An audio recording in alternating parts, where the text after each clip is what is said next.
Hey, Leon, What's that?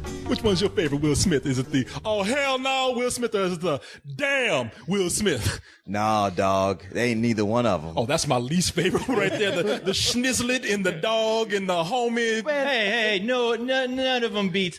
Oh no, you did it. That's my favorite one. Man, Is that a Will Smith? Is that Will? No, that's a Will Smith. Isn't that Eddie Murphy? Oh no. To have a proper Will Smith, you have to use slang that's about 7 years outdated that nobody says anymore except young white kids in the suburbs. That's the one thing you can't help but notice about Men in Black 3 and Will Smith in it is like suddenly for the first time he really feels like you're watching somebody else's dad try to be cool. I know. It is like that, because the talk in this movie, he goes back in time, and I'm like, what did you go back in time and get? The slang that was back in the 80s and the 90s? Don't nobody say that shit now. Well, that is funny. He goes back to the 60s and finally his slang is a little bit updated. Yeah, Oh, well, that makes a lot of sense why they wrote that this way. he's ahead of the curve. Yeah. I'm like, did you go back and talk to the Fresh Prince? Don't touch him, though. You won't count yourself out. But, man, I have to say, though, Will Smith is one of those guys where throughout the whole movie, I feel like what's her name in Chinatown? The one who's like, it's my Faye daughter. Dunaway? It's my mother. It's my sister. It's my daughter. Yeah. 'Cause through the whole movie, I'm looking at Will Smith. I was like, I hate you. I love you. I hate you. It's like looking into a mirror, isn't it? It is. Except with a mustache. It is at times. I'm looking in the mirror and I'm just like, fuck, man. Well, it's like you see Will Smith trying to be cool when you realize, man, I guess you're not cool anymore, and that means, man, I'm getting fucking old. You know? Well, yeah. Well, that's the thing. When you look at him, you like see him like before. You can think back to Men in Black 1. The whole thing was like, hey, he was a young guy, you know, Yeah. but just not quite a kid, but just a young man who was starting his job. He was green, and he had old man K teaching him the ropes. Yeah. But now they're trying to do that shtick, and it's like, you almost 50. Yeah. And the thing it's is, not working. Yeah, and the thing is, it's good they teamed him up with Tommy Lee Jones again, because that dude looks like a fucking melting candle from the fucking from the planet of fucking old. I was so certain he was going to turn out to be an alien. It's not like you look at him and like, he didn't get facial reconstruction or anything. He hasn't had plastic surgery because he still looks, like you said, like a melting candle. Yeah. But something is terribly wrong. It is like 8 layers of pancake makeup on him. Yeah, because it's like when you look at like Peter O'Toole, like we were talking about him in For Greater Glory, where you go like, man, he got too much plastic surgery. Now he looks weird. But when the alternative is to look like Tommy Lee Jones, hey, maybe the knife ain't so bad. There was a scene where he's at a diner eating pie, and I'm like, when is your face gonna fall on the crust? I know. You accidentally eat yourself. It's like, his face is just slipping, man. I mean, talk about Tommy Lee Jones, but you don't need to be putting a guy that looks like that in a movie with other aliens. It looked like somebody threw a fucking pizza at him. And cheese is just running down his face. And the shock ending, you know, with a dun dun dun dun dun dun dun dun dun dun right before credits, and his face falls off the plaque. He goes, looks at Will Smith, and goes, "What?" Man, but the thing is, You gonna eat that slick? I always find it fascinating with these Men in Black movies where it seems like the majority of the plot is how do we keep fucking Tommy Lee Jones still in these movies? Like, Yes. still relevant. Where I was thinking, you know what? I saw the first Men in Black where it reminded me, I was like, wow, I haven't seen this movie in years. I don't know how many years it's been since that movie, but I was like, man, watching the end of that movie, I was like, they completely wrote him out of the first movie to where, okay, now how did they bring him back in the sequel? Because that makes no sense. They gave Will Smith a new partner. They even had new suits where they were looking like the Matrix, you know? And then all of a sudden, it's like when the sequel came out, they just said, you know what? Fuck all those ideas we had at the end of that one. Let's just reboot it and give people the same shit they liked about the first one. Well, yeah, they just did a remake of the first one. Yeah, you know what? I remember because with the first movie, I remember liking it so much. I didn't expect to. I was like, man, I really dug that. But that ending where they write Tommy Lee Jones out, I was like, that's an odd and almost dumb thing to do. It was very rushed and like out of nowhere. And you're like, really? Okay. I mean, it was like they wanted to have some amount of emotional impact to make his character feel like I missed out on so much in my life to do this. And the second one just betrays all that completely. And it seems like in the second one, there's actually about half as much Tommy Lee Jones actually in it. True. Which seems to me like that was probably a condition on him being in it at all. And the third one is like, fuck it, we barely actually need Tommy Lee Jones. we're just gonna get Josh Brolin to play. Yeah, him for the rest of the he movie. pulled a Liam Neeson on this one. Yeah, he did. I'll be in the beginning and the end, and then fuck y'all. I tell you, it's good to have some form of Tommy Lee Jones in there, because as much as I'm talking about Will Smith and as much as I'm making fun of Tommy Lee Jones's face or whatever, it's those guys, they still work well together, even Yeah. if it's not Tommy Lee Jones in the middle of the movie, even if it's just somebody playing him. Well, it's Josh Brolin playing him, and like to the extent that I just forgot that I was looking at Josh Brolin. Quite frankly, that Yeah. guy does a hell of an impression. No, you're right. I'm like thinking, man, maybe Josh Brolin is fucking from the from the future. However, maybe he is actually Tommy Lee Jones. Like he's really we Tommy just Lee don't Jones? know it. Yeah, we just don't know it, because I mean his impression of him was just like flawless. I thought it was pretty spot on. Although after a while, I was like, he's starting to slip. He started turning more into George Bush than the Tommy Lee Jones. I didn't see that as much. Yeah. I think my biggest problem with it was just that it was so dead on that was supposed to be an entertaining thing of the film to keep you going. Like, wow, it's so funny that he's playing this great Tommy Lee Jones. And it was never funny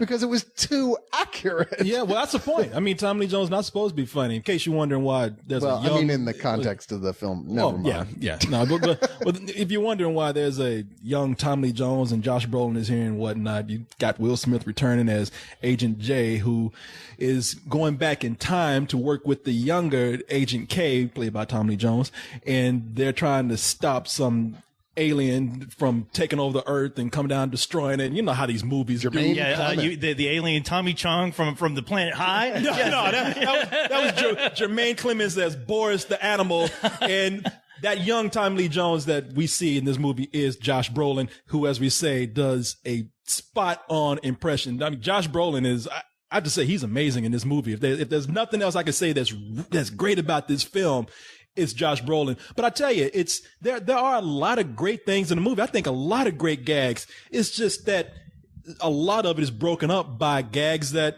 aren't that funny. Well, it's like they got all the details right on the side. Like whoever was in charge of the CG stuff and the set design and the costume design, just the conceptual design was right on. There's a lot of stuff there to enjoy. Bo Welch. But whoever was actually writing the screenplay just didn't seem to give a fuck. It had that feeling of like, we want to make a Men in Black movie. Or did somebody write a good script? Look, we want to make a Men in Black movie. Just somebody write something so we can get going. You know what's big right now? Mad Men's really big. We should find a way to put them in like the Mad Men time. No, you're right. I mean, because I tell you what, the saddest part about this movie is like the first like 40 minutes of it or so, when they're trying to do the comedy, when they're trying to get that chemistry to work again with Will Smith and Tommy Lee Jones. There's times when it really does fall flat on his face. I thought that's all it did was fall flat. Well, the thing is, it's like, like you said, there's moments where you feel like you're back in the Men in Black universe. But yeah, when they try to do their gags, and it's like, wow, you guys, you're not even trying. You're doing some really lazy comedy here. And what makes it even worse is that I was noticing like continuity errors, like strange things that just didn't make any sense to me, where I'm like, okay, normally average moviegoer wouldn't recognize these small flaws, but I noticed a lot of flaws in this movie, just like, like doors coming unhinged for no reason, just to make the scene make sense, and just like little things. Like I was like, at one moment I thought they killed an alien, and then the next moment you see the alien driving by like completely alive, and I was like, okay, wait a minute. I thought you were gonna say, I noticed continuity errors. Like there's one scene where it looks like the present time, that they drive down the street, and it looks like it's 1969. Yeah. I didn't get it. I know. Carl, say go back in time, I kept waiting for the movie to tell me at the very end, well, we've been going back and forth through time, and I'm like, okay, maybe that does make sense, but no, it's the fault of the editor and the director. When you've got a time travel movie, you do expect to a certain extent to have that sort of thing, and if it's good enough all for everything else, you go, well, fuck it, whatever. Just don't think about it too much. But that's not what's going on here. You're right. It's like stuff that has nothing to do with the time continuity. It's just general filmmaking shit that they're like, wait a minute, what the hell? That just did. Never mind. You know what? You don't for a movie like this though. It's like the Avengers, and already there's people already out there saying, "How dare you compare Men in Black to the Avengers?" I almost Take killed it you. easy, man. I Take almost it just easy. killed you. Watch it, sucker. We got a whole bunch of nerds out there turning to Will Smith. Oh no, you didn't. Oh hell no. Damn. Take it easy. No, man. I'm saying that with these kind of movies, it's a sci-fi comedy, and as long as the entertainment's there, you don't try to look at it for continuity. Really, where they're going, the biggest failures or the biggest successes are going to lie in whether that humor works. And I think most of the humor that works in it is when they go back to 1969, because the beginning of the movie, I was hating the beginning of the movie. I was sitting up there just rubbing my face, and I was like, man, if this is going to be how the next hour and 50 minutes is going to be, I'm checking out right now. Yeah, it was pretty weak. Yeah, but once they get to the point where, and there's a really uncomfortable moment. Emma Thompson's in the movie, and she comes out. She replaces Rip Torn. Yeah. Which describes Tommy Lee Jones's face. She replaces Rip Torn. Rip Torn's character is actually dead, and there's a moment like the real Rip Torn. Oh, is he dead? Didn't he die? No. No, he's just drunk and in jail somewhere. Oh, you know what? I'm thinking about his character on 30 Rock. No, I was like, don't get me wrong. He is one of those dudes where you do ask, man, he should be dead now. I'm thinking about his liver. Yeah. No, liver's been dead. I think he's Tommy Lee Jones' son, isn't he? Daddy, how come I'm not in the movie with you, Daddy? Daddy! That would have made sense in the contents of the movie, but they weren't even smart enough to think about that. No, but yeah, Emma Thompson replaced his character, and there's a really uncomfortable moment in the movie. And right after her scene is done, that's when we get into the stuff that we like to see in the Men in Black movies, where it's just a parade of alien creatures on the screen, one after another. That's always enjoyable to see. And it makes me wish they'd have another Men in Black cartoon come on someday, because I actually think a cartoon would work better than this movie. Yeah, but then worked better than the second movie, too. Yeah, that second movie is horrible. But then the movie really kicks in when Will Smith actually has to time travel. You get some very clever visual gags that go on with that. I won't even tell you. There's a scene where he's actually going down. He's jumped off the Empire State Building, and you get to see him go through all these different time periods. And visually, they play with that very well. And when they get to the 1960s, they do something where, now this is a huge flaw. They do something that's very funny. He's about to go to 1969, and the guy that's giving him the device to time travel says, hey, dude, hey, man, you sure you want to go back to 1969? He's telling this to Will Smith. He's like, because it really wasn't great for your people. Today's better, dude. But then, and I'm thinking, yeah, I'm glad they're getting topical with this. I mean, they need to start addressing how blacks can't really time travel to the past, but they must have went to an alternate. Hey, wait, man, we can. We just shouldn't. No, we should not. But we don't want to, believe me. Never been a black Doctor Who, that's all I'm saying. So I think it's not a coincidence. I'm one of those guys that I do not want to see a time machine. But it's funny because when they go back to 1969, do all this stuff talking about how bad it is for black people back then. And when they go back, what's the first thing you see? A black dude hugging a white woman, Oh, I thought you were going to say the first thing is a black guy stealing a car. Yeah. That's not helping. Yeah, Will Smith, the first thing he does when he goes back is steals the car and miles off to the police. Yeah. But then we see the black guy with the white woman, and we got like high-ranking black officers, and I'm like, the 1969 don't really look that bad for black people in this movie. Yeah, exactly. Yeah, it's like the Disney version of how black people suffered. Well, I mean, the tagline should have been, black people and time machines don't mix. It's funny because you see on the street when they used to, like in our pictures, we see them like hosing black people down and sticking dogs on them. Today it's like rainbows coming out of the hoses and poodles licking the black people's faces. In this dimension, a time machine is a black man's worst enemy. Technically, by 69, it wasn't quite as bad as what you think. Yeah, but you don't want them to deal with it too much, or you're going to get the danger of them going, ooh, we should do some stuff like in Forrest Gump or Zelig with Will Smith. Didn't you see that? It does seem like the movie was about one meeting away from having him in the background behind Martin Luther King somewhere. Yeah. I didn't want to get into that, but I thought that was funny how much they want to make a big deal how bad the 60s were for black people, and then you get there and it's like, hey, free white women for every black man. Are you building a time machine now? That's if there's any reason why I would do it, it'd be to go back just to 1969. It's conception. I get off the machine saying, where are the white women?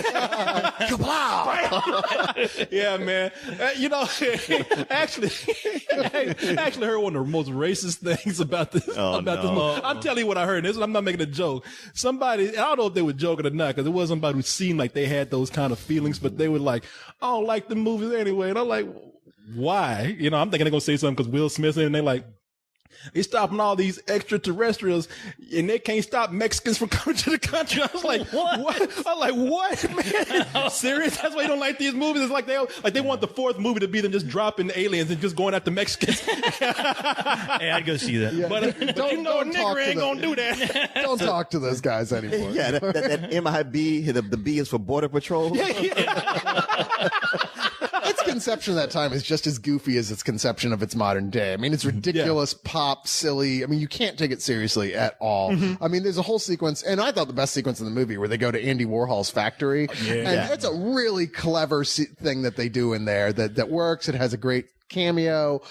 It's super funny, but it's so exaggerated that, you know, I'm kind of a fan of that whole period. And I'm like, yeah, it was nothing like that. That's wildly exaggerated. But like the jokes they play off of it are genuine and genuinely funny. Yeah. It's like, wow, somebody had really had something to say about this time period and they're making good, strong jokes. But moments like that are few and far between. Yeah. No, you're right. You have to sit through a lot of jokes just falling like lead eggs on the ground until you get something like, okay, that was funny. But it doesn't get on a roll. Like there is no roll. There's no momentum. They're not even groaner jokes. Yeah. They're just like not sure if that was a joke or not type of thing. You're like, it's trying to be lightly funny the whole time. It never wants to commit to its humor, which is part of the problem. It never really takes any chances on that level. But that being said, like I said, you were saying, Corey, like there's just this parade of aliens and kind of neat stuff like that going through. And that kind of kept me going through it on the whole. I mean, yeah, its biggest flaw is that it's just not funny. Well, I wish it did for me because I really, you know, I was like, okay, yeah, the aliens look cool. They're all done by Rick Baker, of course. So yeah, how can they not be cool? But I mean, the biggest problem is, trying to find the jokes in this scatterbrained story where, you know, every time they actually got something right where it was funny, I was like, but at the same time, I'm like, what is the focus of the story? Like, where are we going with it? Yeah, like, even and who is this bad guy? Why is he so bad? I mean, it's like, it's basically just a cat and mouse chase, you know, and they use the whole time travel thing as a device to make that bland story much more interesting. Last chance, who are you and what do you know? I'm an agent of Men in Black, but I'm from the future. We're partners. 25 years from now, you're going to recruit me. And 14 years after that, the guy you didn't let me kill today at Coney Island, he escapes from prison and jumps back in the past and unleashes a full-scale invasion of Earth. We had about 19 hours to catch him and kill him. So really, we need to go right now.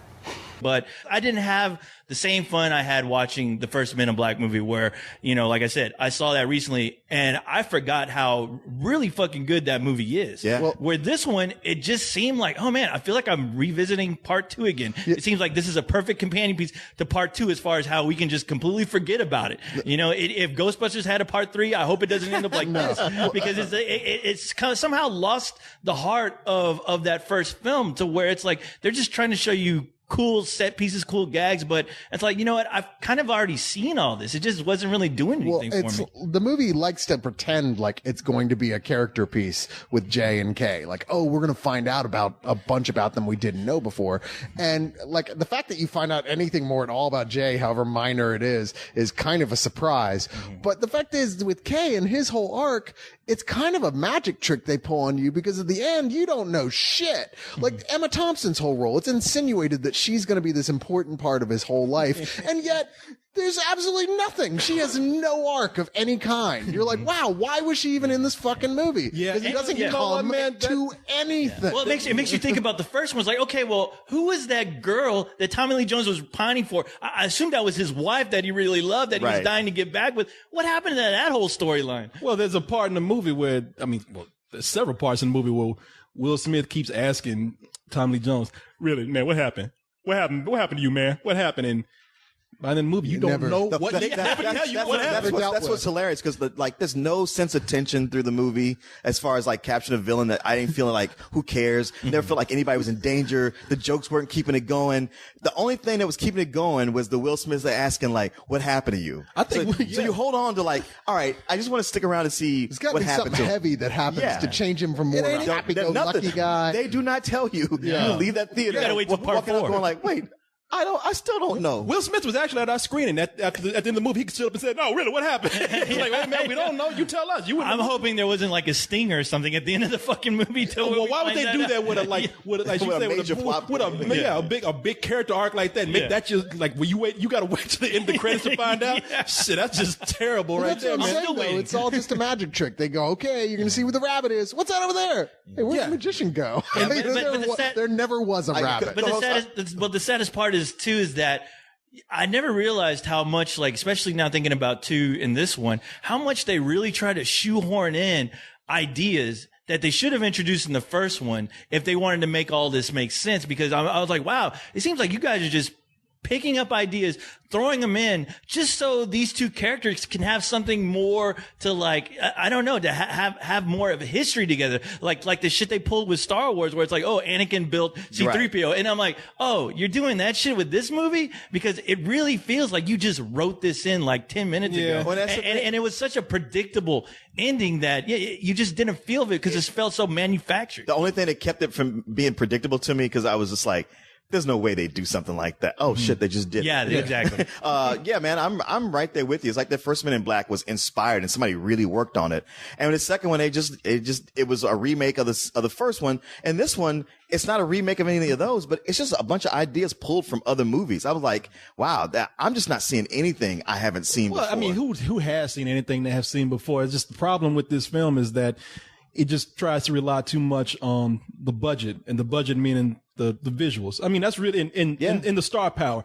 This is a movie that wants to, like, it really is riding off of Will Smith in the Aliens, because everything else in some inspired writing in spots. I mean, and I think there's a lot going on there. Like, I think I like the movie better than you guys do, because I was sitting there laughing at a lot of stuff. I don't think it all fit together, but I mean, you had some really great scenes followed by a lot of stuff that would be writing more suitable for television. I mean, because that's how the delivery was on a lot of jokes. It was a punchline that had that sitcom delivery, and the whole movie felt like, well, as long as we can write off these special effects and Will Smith, and everything else doesn't really have to be up to par, all that expensive, or well, we don't have to hire the 18 people to do this. Like at the very beginning of the movie, I hate the music for this film. I don't know who did it, but it's Danny Elfman. Surprisingly. What? It was Danny Elfman. Man, because the beginning of this movie starts out, this is some of the most generic shit that you will ever hear. And Danny Elfman did this. Yeah, where he got Metalocalypse to do the lead guitar. And apparently Danny Elfman either goes between la la la la or like this crunching guitar music where I'm like, oh, how does this fit into the world of Crunchy is right. I think he was chewing on that guitar. Man, it's terrible music for this film. But look, I like I said, I don't think it's horrible. I just think that this is a film that had a lot going for it, and I wish they had done more with it. For all the stuff that's bad, there's a lot of stuff that's good that's either suitable or should have been built up a little more, made you wish that you had. Josh Brolin Josh Brolin really had, like, this role was made for him. I'm like, wow, you know what? Seeing him be Tommy Lee Jones's character, I was like, wow, this is perfect. It's very rare that you see perfect casting for somebody to play a younger version of an actor. But I mean, the whole part of that was interesting was how he was nailing it in the first like 20 minutes. But after that, it's like they gave that character nothing to do besides just tag along with Will Smith to fight an alien. Where I'm like, because once again, they didn't know what they were going to end up doing with that character, as we found out by the end, where it's like, oh, you didn't actually have a resolution for all this character stuff you set up. It's only so a matter, you just went, what are you talking about? No, look, here's something with Will Smith's character. There you go. Yeah, it's only a matter of time before that incredible acting job becomes an impression, because it don't give me anything to do. It's not a character anymore. No, man. There's some great set design here. That's why I love the 60s part, because there's some great set design. That thing you said about the whole Andy Warhol scene, that's a laugh out loud section right there for many reasons. And Will Smith still plays well with Tommy Lee Jones, and whoever's playing him. Yeah, exactly. Whoever's playing him. And Will Smith himself goes between being, as we say, that Will Smith that's still trying to be that cool Will Smith from the 80s to being Will Smith that we know and love today. I give it a low matinee. Well, I don't know. I didn't feel nearly as positive about the movie as you did. Well, fuck you then. No, I don't That's been mean your that. attitude all night. Every time I try to speak, you have to interrupt and go like, "Yo, man, it wasn't that bad." He still thinks Will Smith's going to call him one of these. I'm thinking go put you in Men in Black 4. Yeah, when am I gonna get to play his brother? And then you come back and play the young Will Smith. I will say if there's one thing that we didn't talk about that I liked was the character that comes late into the game, Griffin, played by actor Michael Stuhlbarg. I think that's his name. Sure. And he's been a lot of stuff I like Boardwalk Empire and Hugo. And he's most famous. Well, he's a Serious Man. He was the main character in that. But I like that actor and everything he brought to it. He was like, I don't know, he's just a smiling kind of fresh face. It was like, wow, this is actually something that's brightening all this up. And he's kind of a fun character. Oh, I know. Oh, that's where that guy. Yeah. He looks like a more retarded version of his character on Boardwalk Empire. Right. Yeah, because on Boardwalk Empire, he's a gangster. He's kind of scary. Yeah. So it's amazing he can go back and forth like that. Yeah. But everything else, I mean, the thing is, what I found about this movie is that despite all the special effects and aliens, it was just like, you know what? The script is just so weak that these actors, I don't know how much is their fault and how much is the script. There's not much for them to do to really give it any life. And I just found myself, there was a point in the movie, by the third act, I was like, you know what? If the film broke right now and I could go home, I just wouldn't care. Like, I don't care what happens. It could just end. It could end in a way that's stupid. If it's faster, so be it. I'm going to forget this movie. To me, it's a high rental. Yeah, I think I'm largely there with you. Especially I'm glad you brought up that one actor because he's a neat character and they find a new thing to do with time travel, or at least something you don't see very often that involves him. That's pretty fucking cool. Yeah. But he's third act material. It's by that point you're kind of like, all right, this is just how this one is going to be.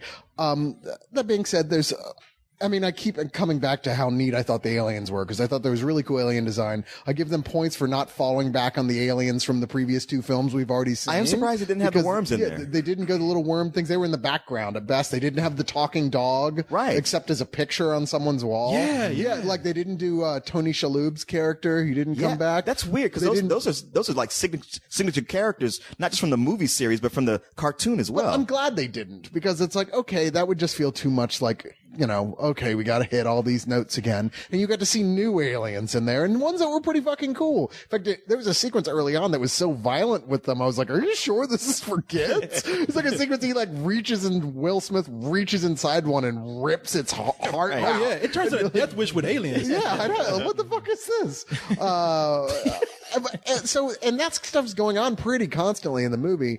It's not funny. It's just interesting. Like I said, whoever did all that design, it's like, hey, my hat's off to you. You did a hell of a good job. But there's practically no script here at all. They just didn't think about it much. The plot, you can understand it, but like as co-host said, who is this villain? Where the fuck? Why does he even want to do all this shit? It's like, I thought Jermaine Clement really did as good a job as he could have done with terrible dialogue that was written for him. And the FX guys, the way they designed him was pretty fucking cool. Yeah, that was. Like there's a point where he goes all out towards the end for a second. Corey dropped his dread. He was like, motherfucker. So there is that stuff that keeps you going, but it's just tacked on top of, it's pretty stuff tacked on top of a really flimsy backboard. So I'm gonna give it a high rental as well. Coles, before you start, I just want to ask, because you brought up the villain, but I just want to ask you guys what you felt about this. In every one of these Men in Black movies, it never feels like a threat because they're always talking about this alien is a danger to Earth, or he's got this huge army, or he's going to bring doom, and it's always one dude. It's always like one guy. Which is why it feels so stupid. It's like I've grown up since Men in Black. Don't you have an army of agents with huge powered weapons? Why is only two guys going I just got done watching Avengers a couple weeks ago, and they had a huge fucking army. Yeah, and they're always just chasing one chump. Yeah. I'm expecting Will Smith and Tommy Lee Jones to stop that alien and pull the mask off of it, his old man Jenkins and shit. Yeah, I know. Come on, man. It might as well be. It really Robin might as well Williams. be. Mork, what are you doing here? Nanu. No, I mean, oh, that would have been bad. I just processed that. I'm sorry. But I mean, yeah, the sad thing is that the fun of the first Men in Black is not here. It is almost like a faint memory of that of the second one. Actually, it's a faint memory of the second one and how much you guys just really didn't have anything really thought out here. You just needed to fucking go throw that Men in Black, that logo on a poster to get people in here to take their money. And with this, it's unfortunate because, I mean, we've seen plenty of cool, interesting sci-fi story ideas, even on television with Doctor Who. And there's like a plethora of fucking sci-fi stories out there where I'm like, wow, this is what you guys came up with after all these years. You kind of gave me a rehash of shit that I'm sure this script, it probably was never a script. It looked like a series of post-it notes on a goddamn board saying, let's make sure we hit this note, this note, this note, this note, and this note. And don't forget about this one over here, just to remind people it's still Men in Black.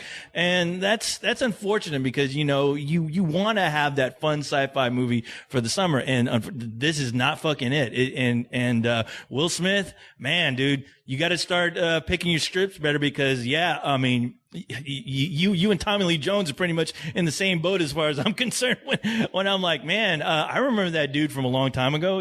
But I was really disappointed that, just Will Smith, I felt like, man, this is like I'm watching goddamn like Will Smith channel back in the 90s. I know, it's like they didn't even let him rap on this. No, thank God they did it. It's almost like he came in the room. Sit down. We got Pitbull doing the songs. What? Yeah, I'm shocked they didn't even do that because at least that would have felt a little bit. That would have refamiliarized me with this world again. It's like, it's not Men in Black unless fucking Will Smith is singing and rapping about his own fucking movie. They're like, no, not on this movie. Negro, how old are you? Come on, guys, I can still get jiggy with it. Nah. Remember that? Nah. He comes in spray painted and wearing that tank top from the Fresh Prince and his hat backwards. It's like, man, go put a shirt on. This is a rental. Did I say that? No, you didn't. We got a guy. This is a goddamn rental. Yeah. He ain't a Fresh Prince no more. No. He old Prince. Prince of some retirement community in Florida. I know. Yeah, the expiration date's old on that bread right there. Will Smith got mold on him. Hey, man, how old are you? 29. Oof. You got some city miles on you.